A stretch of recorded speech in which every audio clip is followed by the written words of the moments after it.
The subject matter in this episode may not be suitable for young listeners, so please be advised and use your discretion accordingly. Being a ministry wife is a vocation without a job description. And let's be honest, sometimes it seems like ministry might be easier if we did have one. If you are a ministry wife like me and are looking for hope, perspective, and a little bit of practical advice regarding your role, you're in the right place. Hi, I'm Christine Hoover, author of How to Thrive as a Pastor's Wife. Welcome to the Ministry Wives Podcast, a production of the North American Mission Board. Join me as we hear from guests from various ministry contexts, having authentic conversations about our shared joys and challenges, even the ones we're unsure we can talk about. No topic is off limits. My guest today is Trevin Wax. Trevin is Vice President of Research and Resource Development at the North American Mission Board, which means he works on the Ministry Wives podcast. He's also a visiting professor at Cedarville University and a former missionary to Romania. Trevin is also a prolific writer. He has a regular column at the Gospel Coalition and has contributed to the Washington Post, Religion News Service, World, and Christianity Today. He has also served as general editor of the Gospel Project and has taught courses on mission and ministry at Wheaton College. Trevin is obviously, based upon his bio, a deep thinker and has done a lot of thinking around cultural apologetics, which he will define in our conversation today. I asked Trevin to come on the podcast to help us in these changing times to understand and to respond to the culture around us. How can we study our culture? How can we understand why people around us believe what they believe? And how can we speak the gospel to them in a compelling and beautiful way? That's what Trevin and I chat about today, so let's dive in. Here, friends, is my conversation with Trevin Wax. Well, I'm so excited to get to welcome Trevin Wax to the Ministry Wives podcast. Hi, Trevin. Hi, Christine. Really honored to be here. You're one of the few men who have made it onto the Ministry Wives podcast. So even more honored then. Yeah. Well, also you are somewhat of, I guess I could call you somewhat of a boss to me. You helped bring about the Ministry Wives podcast a few years ago. Yeah, I like to think of it more like partners, co-laborers, working alongside. God's already given you such an amazing ministry, and it really is exciting to be able to have you on board with, a lot of great things that are happening in the North American Mission Board too.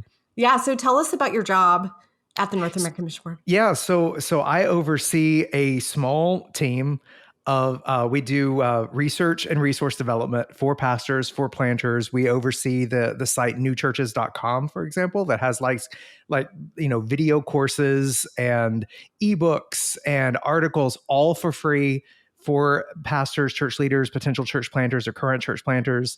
And then we help with on the disaster relief, the compassion side of the North American Mission Board as well, like with Send Relief. We do videos for them. We help out with the evangelism team. We do a number of podcasts as well. So it's a bunch of things, and it's a small team, but we interact with a lot of the great folks at the North American Mission Board. And I like to call my team like this team of ninjas, because they're able to get so much done because of the experience and expertise that they bring.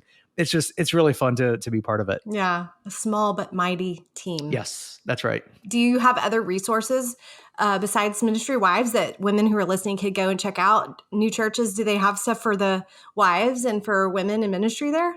We do. In fact, a lot of the stuff that you'll find on New Churches, there's things geared toward, the church planter's family. There's things geared around, creating a welcome environment kind of for the church. Some things related to children's ministry. And then, but there's a lot there that you would find in the articles that are it's just going to be applicable to anybody that's part of a church planting team. Because as you know, it's not one person planting a church. And not even one couple planting a church, right, really, although it can sometimes feel that way for the planter. It really comes around to all people stewarding their gifts for the sake of the mission. And so, there's a lot there that I think would be helpful for people that are involved in the church planting journey. Yeah. So listeners, y'all go check that out because there's stuff there for you. But also, Trevin, you're kind of a jack of all trades. You do a lot of stuff. You're a writer, podcaster. When I think of you, I think of a deep thinker. You're a thinker who then synthesizes a lot of information for us to help us understand different things. And one of the things I want to talk to you about today is your work in cultural apologetics, which, first of all, we just need you to define what that is. Yeah, no, that's a great question. In fact, I've had to kind of brush up on that as well because recently I became a fellow for the Keller Center for Cultural Apologetics, and I was, and there's talk even among the fellows and the different apologists and Christian leaders in that group as to all apologetics is cultural to some extent. Yeah. And so you gotta ask that question, like, how does this differ from sort of more traditional apologetics? I think the way I would say it is that, when you think of apologetics and the kind of the ministry area, you're tending to think about making arguments to defend, the major truth claims of Christianity, right? So if there are people that are wondering about the existence of God, then you have, rational arguments. You're trying to lead people logically to understand, the existence of God, or the resurrection of Jesus, or why we should believe what the Bible teaches about this thing or that thing. I think the cultural apologetics angle to this adds a little bit more of what I would say would be the imagination and the understanding that, we are, we've got to be, we've got to have this intersection of goodness and beauty alongside truth, so that we're not just trying to convince someone rationally that Christianity is true, but we're also trying to understand the deepest longings of people, the lies of our society that people will run toward in order to fulfill those longings, and how the light of the gospel exposes some of those lies, but also gets to those deeper longings at the same time. Like, it shows that those longings are fulfilled in Jesus. And so I think the cultural apologetics angle is about kind of treating people as whole people, and understand and asking the question, like, what is the good life? What is the satisfying life? How are we to be satisfied in the gospel? So it opens up different avenues for inroads into conversations with people than more your traditional apologetics, which tends to focus on logic and reason and whatnot, which, again, that's a huge part of apologetics. The cultural piece, I think, just extend. It's like, it's like different clubs in the if you're playing golf, like, you've got different tools in the toolkit that you can pull out. And I think this is one of those that is helpful in our time. Yeah. And so for the listener, we're talking to pastors' wives, ministry wives, and they're maybe thinking, what does this have to do with me? And hopefully they're already making the connection, but it has everything to do with us in our ministry work on the ground, right? So what would you say is the significance of a ministry wife understanding cultural apologetics? Well, I would zero in on the culture side, and I would, and in two ways. And one, I would say, if you're trying to reach out to people who have either left the church or have never been to church, or are, secular or of another religion or whatnot, then you're trying to bring your faith into a missionary encounter with people in your culture, in that society. And in order to do that really well, you've got to be comprehensible. And the way to make that connection, of course, through relationship and friendship and hospitality and all sorts of ways, but you're also, you want to know, like, what makes this person tick? Yeah. Right? Like, what's the what are they looking for? And where does the gospel intersect with that? Like, what are the questions they're asking? So I think on the one side, anyone who's in ministry is having to think about reaching out to people in that culture. But then there's that second component that I think is super important, and that I don't think we give enough attention to. And it's that Christians are not just called to reach the culture.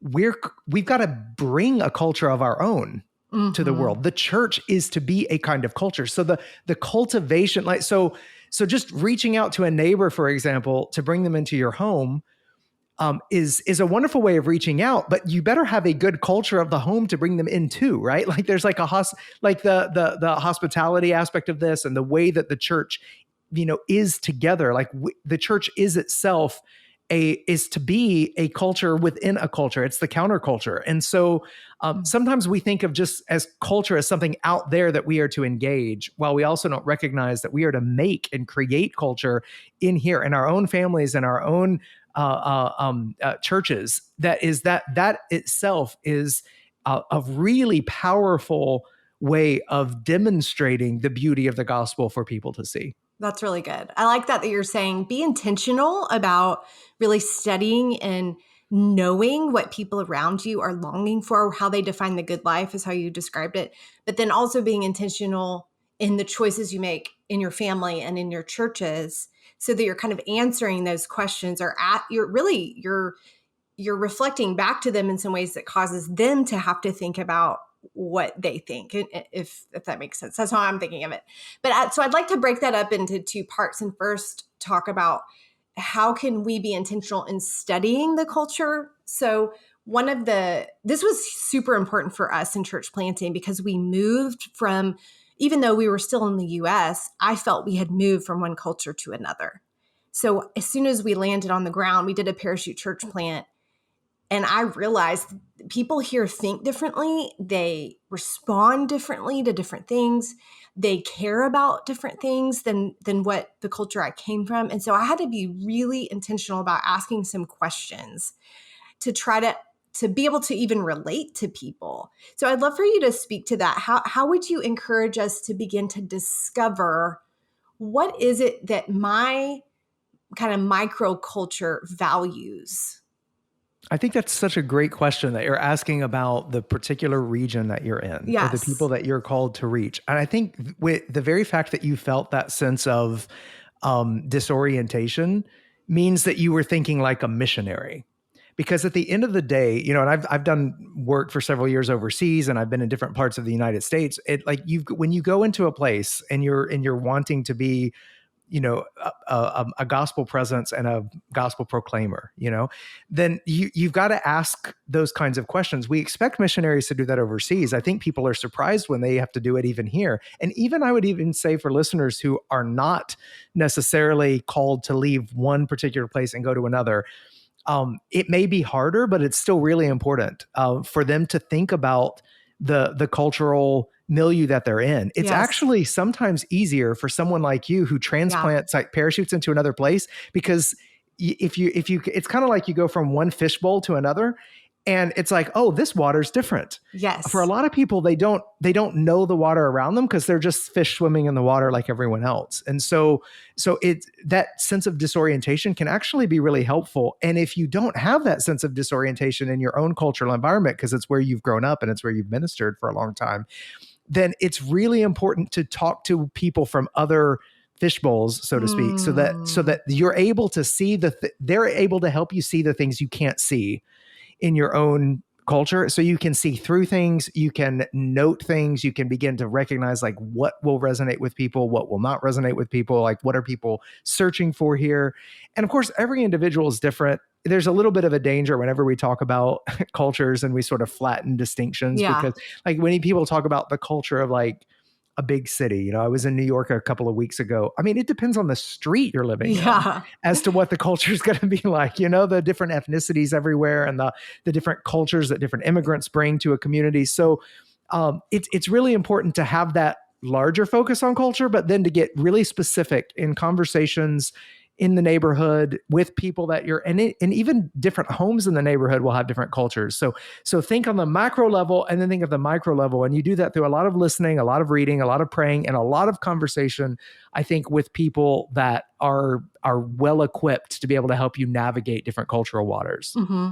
Well, I'll give you an example of some of the things that I started noticing and asking as an outsider, but I would love for you to then give us for people who've been in a place for 10, 15 years, what are some things they can ask themselves to help them pay attention to the culture around them? So for me, what I started noticing when we moved to Charlottesville is that almost every car had tons of bumper stickers.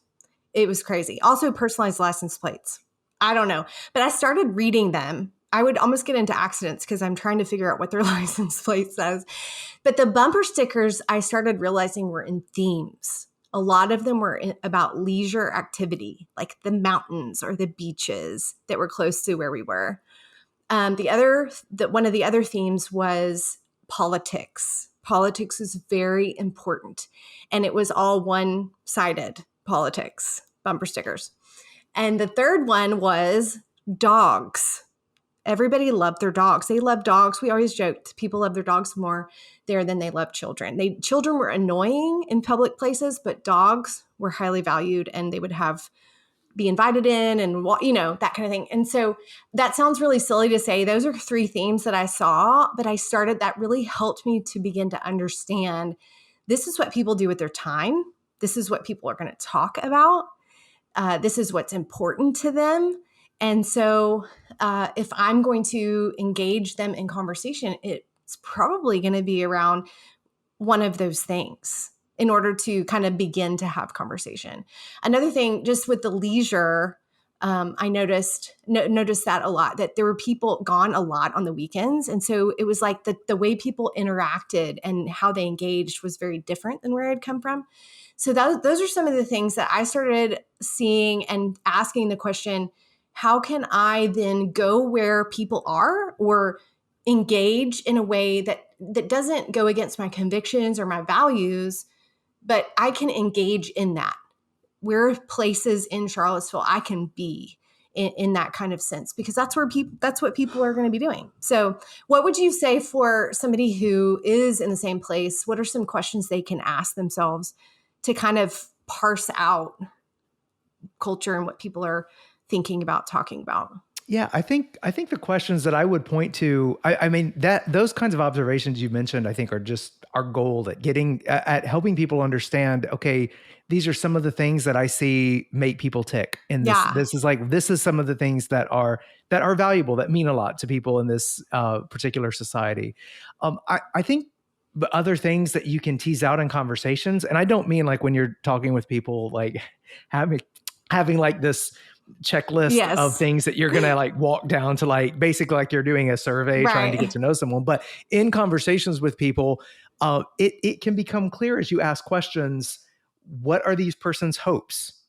What are their fears? How do they narrate the story of their life? If you ask them about themselves, do they immediately go to family? Do they immediately go to their career? What is it that, like, when they look out over their life and they're talking about steps forward and steps back, is that in terms of career? Is it in terms of money? Is it in terms of status? Is it in terms of success in this particular area or not? Is it in terms of leisure and the ability to be able to be out this many weekends versus that many weekends? Like, once you start to figure out how someone, they'll give you glimpses into the story, into the book that is their life, the different chapters, and like what's happened in the past and where they've come and where they are and what they want, what they hope the next chapter will be, and all of that. And you can kind of begin to see, it's like you get without them showing you their diary, they're actually showing you the way that they are thinking through their life story. And I think asking questions that get to some of that and some of those cues, I think, is what's super important to really being able to get to know someone well. Mm-hmm. What you just said is going straight to the heart of a person. So are you saying that we should go there straight away? Like, help me understand practically how that might look. Maybe what questions you ask that would build and get to that layer. Yeah, no, I think you start with observational questions based on the things you mentioned when you talked about bumper stickers and stuff. Because like if you see someone's really, very motivated politically, whether on one side or the other, you can ask questions like, so, what do you think about this? Oh, tell me more about that. Like, why do you think this way? Or what do you think about that? Where you're not really engaging right or wrong at this point. You're just asking particular questions to kind of, to get them to talk about what's important to them. Because one of the things you'll notice with politics in our day and age is that it has become almost as important as religion. Yes. When it comes to someone's self-understanding. In fact, one of the stats that's just mind-blowing to me is that there are more Americans today say they would have a bigger problem with their son or daughter marrying someone of the opposite political party than someone from another religion. I've seen that. That's crazy to me. But and people say, well, that just shows politics is more important than religion. And I want to say, no, that shows that politics is the religion for a lot of people. So you can't look at politics in those conversations though and say that's sort of like a wall or a deal breaker to having conversations. You're engaging someone who's super involved, and this is a big part of their life, and you're asking those questions. So I'd say start with observations, and then you move forward. Over time, you get to the bigger, the story questions I was talking about with narration and things like that. It may be on the surface at the beginning about, going away for a weekend, or like having a dog, or, how you vote or something like that at the surface level. But the more you talk with someone, the more you'll have opportunities to be able to see sort of how they plot the trajectory of their life. And that's really where you have ends, I think, for gospel conversations. Mm-hmm. So the other side of this you're saying is, or the way I imagine what you're saying is that we're listening to them and we're understanding their culture, but then we're inviting them into the counterculture, which is the Christian worldview. It is the biblical worldview. And I don't mean just, uh, with our reasoning, but with how we live, our home culture, our church culture. So how do we transition from, okay, I'm asking you these questions, but now I want to bring this truth with beauty into your perspective and ask you to consider that. So how do we do that? There are different ways. People have different views on the best way to do this, and I'm kind of partial to just. I tend to be really upfront, and I find, and not every culture it's like this, but when I'm getting to know someone and we're developing a friendship, or we're beginning to talk somewhat, like next week, for example, I've got a lunch appointment with someone who I think is basically just sort of a cultural Christian, who's not actually a born again believer, would probably identify as a Christian.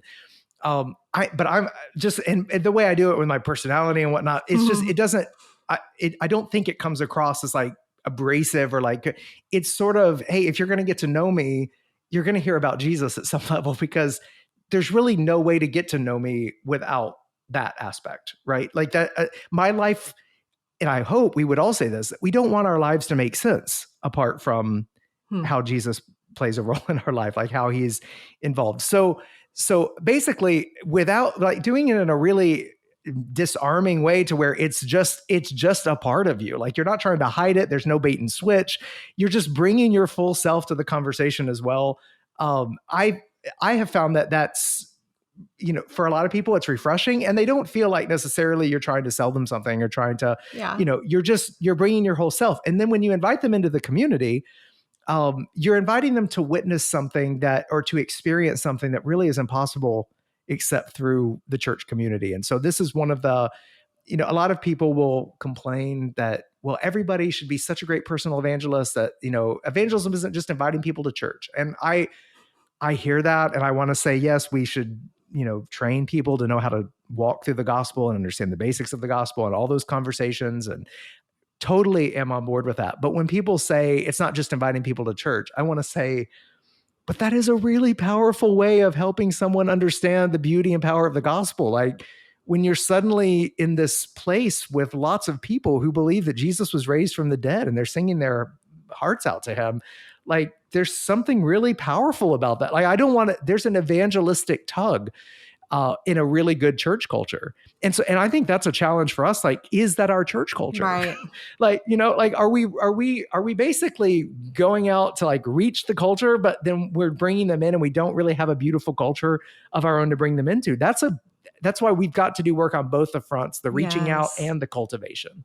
Yes, that's so good. I remember realizing that in church planting, realizing, wow, there's people around us in our church who've come in who are not believers, and the most important thing for them is not what I necessarily say; it's what we say, it's what we do. It's a team effort.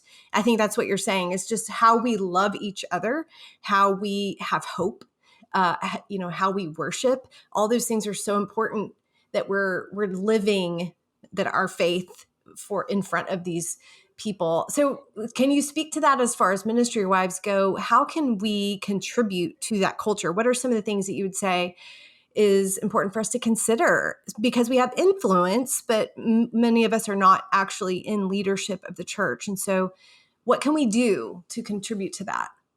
Yeah, I tend to be one of these. I tend to flatten some distinctions when it comes to the like the definition of leadership. I think there are a whole lot more women in leadership in the church that don't realize they are, because Exactly. we think in terms of sort of formal, like on the church Yes. website kind of leaders, and then we think of everybody else. And I have been in churches, many churches over the years, where the most influential people in the church were not on the website, and Yes. both for good and for bad at Yeah. times, and both men and women, right? So this is one of those areas where I think we've got to almost have like a framework shift to realize in our mindset that there's a lot of leadership that is being exerted in congregations that doesn't come with sort of formal titles or staff positions, or working for the church and whatnot. But I mean, when you think about Sunday school teachers and youth volunteers and chaperones on a camp trip, I mean, what the parents that go on to camp with the Yes. youth group, like, they are huge culture makers. Yes.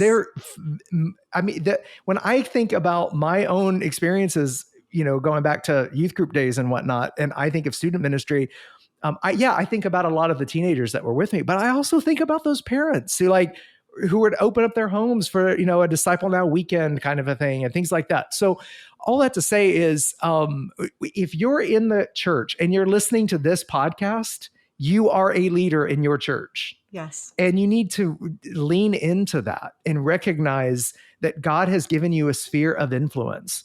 And that is it is a massively important sphere of influence. And you can think of it, and you should just ask yourself the question: where is my influence in this church most felt?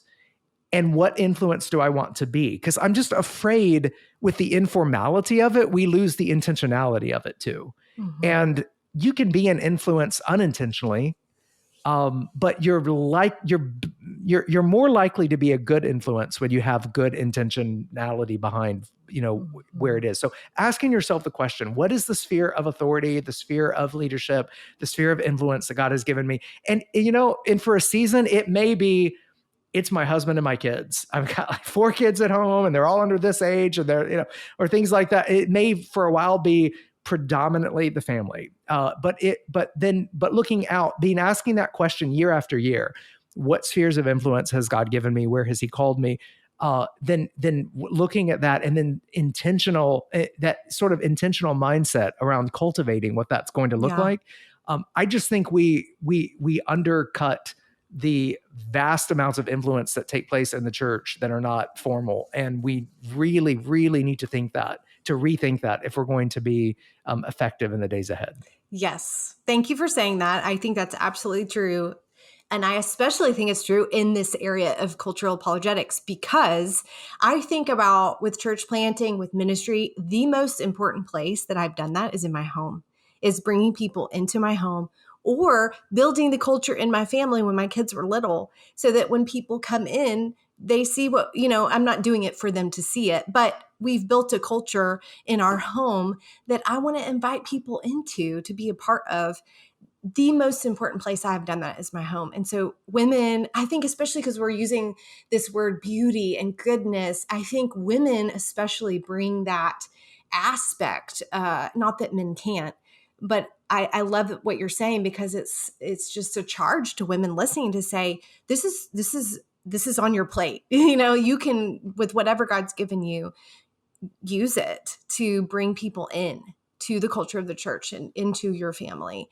That's a huge ministry, and has been my primary ministry in all of our years of ministry. So thanks for saying that. I'd love for you to help us through a practical example. So one of the things I think we've talked about, politics, that could be one we could talk about, or a big one is gender and sexuality. These are 2 huge conversations, especially with another election coming up. And so how can we do these things practically? Can you walk us through, you choose one of those examples of, okay, we're interacting with our neighbors. They value a certain thing. We've kind of discovered what that is. How do we talk to them about that and understand their perspective? And then how do we demonstrate and display the beauty and the goodness of the gospel in that area? Yeah, that's a great question. And that, boy, we could go for a long time on, I know. on different things. And I don't claim to have all the answers on this. This is, I think, different people in different regions and different cultures are Yeah. trying to work out the best way to do this. I'd say first we come with our convictions that we know what we know what the Bible teaches. We know what the church has taught about the nature of being made man and woman, male and female in God's image. That at a lot of the debates in the church over sexuality and different denominations and whatnot are really it's not the debate over sexuality, it's really a debate over humanity. Like, what do our bodies mean? What does it mean to be embodied? Like, what's the intention behind that? What is God declares us good as male and female. What does that mean? What does marriage then mean from that? So the tip of the iceberg is sort of sexuality and marriage and things like that. But underneath that is a whole, we call it the anthropological iceberg is underneath that. That's the real where the real debate is. And so I think we start with the convictions that God has created us in his image, embodied, and that his creation is good. We're not Gnostics. We believe the body really does matter.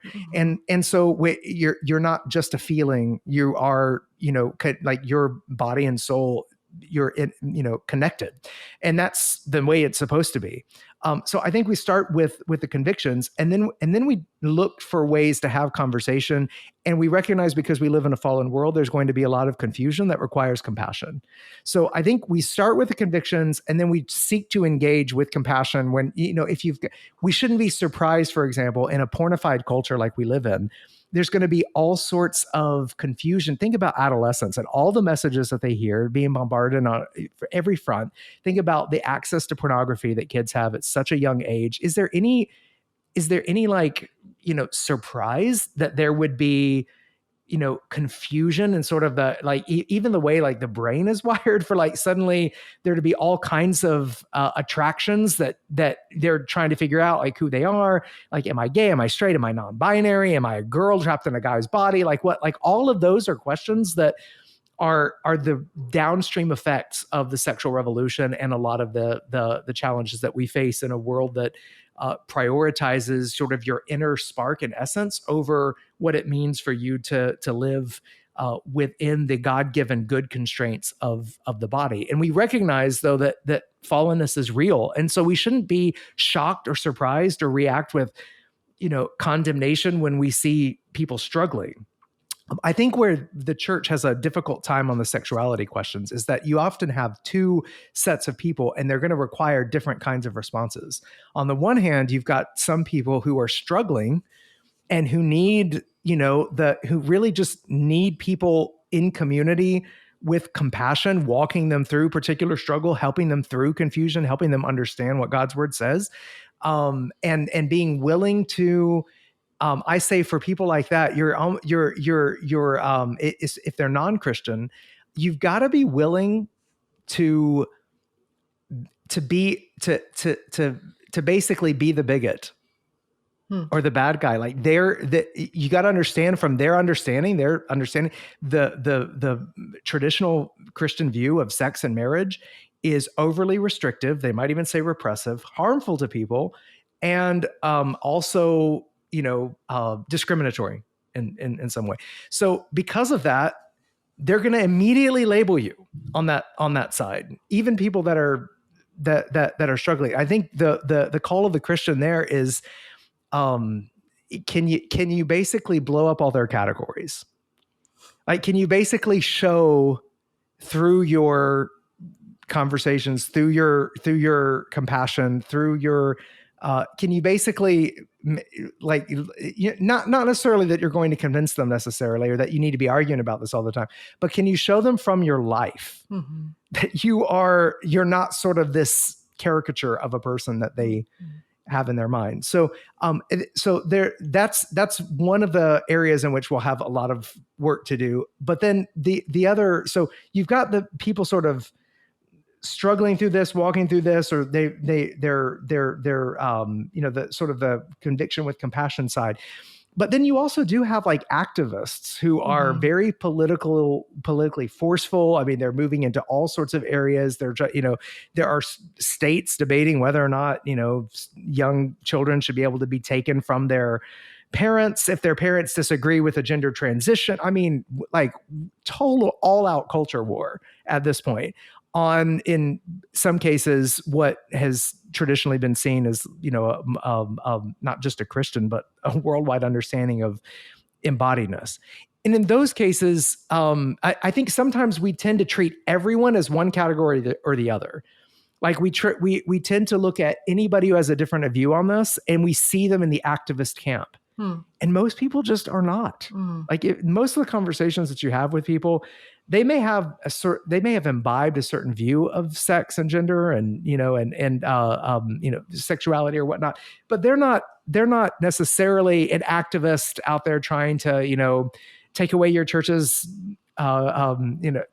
tax exemption or something or trying to convince kids that they need to be blocking puberty and stuff like that's just not most people. But then you do have the activist side that's out there. And so I think what happens is at times we get those categories conflated, and we do the same thing we accuse them of doing, is that we create a caricature in our own mind of, well, anybody who thinks this way. There's a large spectrum of thought on all of this. And I have found that when you actually have the conversations with real flesh and blood people and not just online and whatnot, you just find that it's a whole lot more complicated. And there are some areas of common ground that are a lot stronger that you can find. I mean, no one wants to harm kids, right?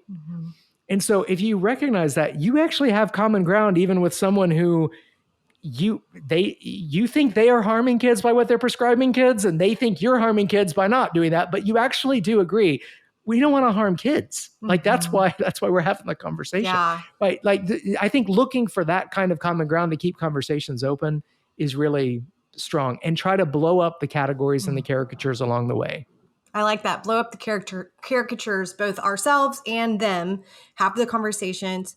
Look for common ground. And also you said earlier, we should look for, what is the longing? What is the, what do they consider the good life? So what would be the longing behind this specific topic that you think people are looking for to be filled? Well, a lot of it is different depending on the person. I mean, one of the challenging things is if you look behind the question of sexuality to the question of identity.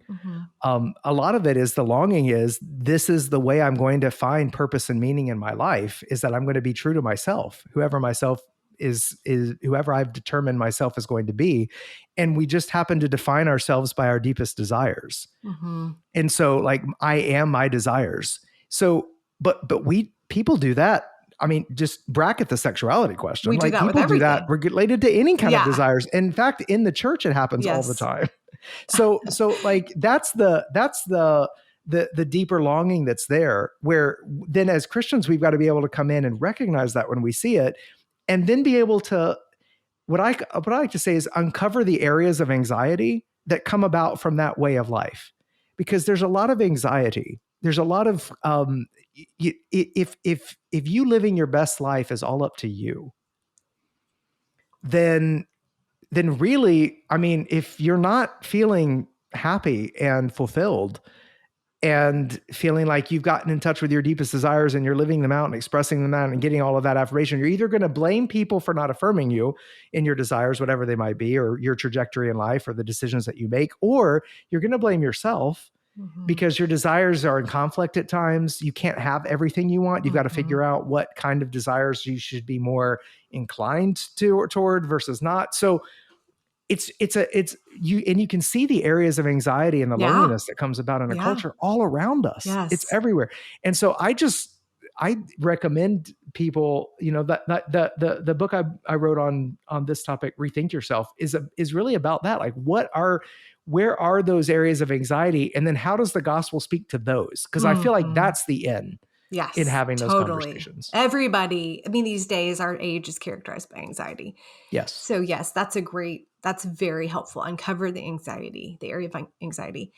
It makes me think of the book Love Thy Body. Have you read that, Nancy? Yes. What's the last name? Nancy Pearcey. Yeah. Pearcey. Such a good book. If you're listening and you're like, I want to grow in my understanding of this area in a Christian worldview, I would suggest Love Thy Body. She talks a lot about how we've divided the mind, the soul from the body, and how that's actually not a biblical understanding. So check that out. But also you've written on this too. So let's close with just tell us where we can find more information. You have a podcast, you have books related to some of this. Yes. So I've done a podcast like you with North American Mission Board. It's called Reconstructing Faith. And that podcast it's really about the credibility crisis facing the church today. And in a number of areas. I mean, we dig into a bunch of them, everything from the conversations around, leadership style, race, political engagement, the sex abuse scandals in the church, purity culture and all of that, falling for the American dream, all sorts of things. We basically look at this moment that we're in, and I try to bring on some voices and clips and different things so that people can follow along with what is it going to look like for us to build a healthier church in the future. So that's something, working on a second season for that now, but that's the first thing. And then, I've just got different books, like the Thrill of Orthodoxy, Rethink Yourself. This Is Our Time. It goes into a little more of the detail about the longings and lies conversation that we've had, where we've talked about, getting to those deeper longings and showing how the gospel then exposes some of those lies that we believe, helping people understand cultural narratives. So yeah, all of that's near and dear to my heart, and hopefully will be helpful if anyone picks up any of those. Absolutely. And I would just say, to close, this is so important for us as ministry wives. Just for you women listening, we want to be deep thinkers to understand how we can engage people around us. And this is just such a helpful start. But I would say, let's dig deeper. Let's be intentional about knowing what we believe, knowing how to engage people who are thinking differently around us, but also creating and cultivating that healthy counterculture, as Trevin said. Trevin, thank you so much for joining me for Ministry Wives. Thank you so much for having me. Glad to be here.